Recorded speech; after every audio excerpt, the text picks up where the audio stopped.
जय जगन्नाथ फ्रेंड्स मु विजयलक्ष्मी आपण मानक विजयलक्ष्मी किचन को श्रद्धा भरा स्वागत। आज ओ खटा बनैबा। ओ खटार विशेषत्व है पेटरे भोक नथिबा लोक कि पिला ओ खटा देखले ताको निश्चय भोक लागियो। खाइबा पाखरु उठी जाउथिबा लोक कि पिला ओ खटा देखले पुणी फेरी आसी खाइबा पाखरे बसी फुल प्लेट भात खाई उठियो।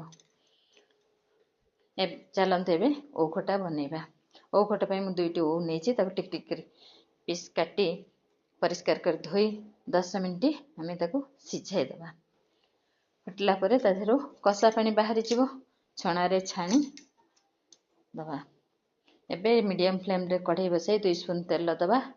पंच फुटण ऐड करिबा, भृसंग पत्र ऐड करिबा, सेतरे गोटे पियाज टिक टिक काटी ऐड करिबा, अदा छेचिकी ऐड करिबा, रसुण गोटे छेचिकी ऐड करिबा। गोल्डन ब्राउन हे भाजी हला परे आमे सेतरे गुड़ 300 ग्राम ऐड करिबा। अल्प टिके पानी 2 स्पून पानी दे दबा।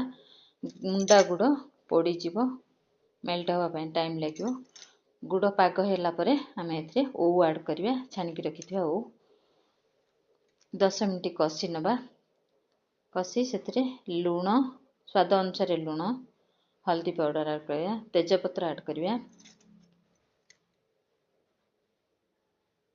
1 लिटर पानी दे 10 मिनिट सिझिबा पय छाडी दबा। ओ सिझिला परे सेतरे 2 स्पून चावल गुंड नै पानी मिसाई सेतरे ऐड करिया, जूसटा मोटा हेबा पय।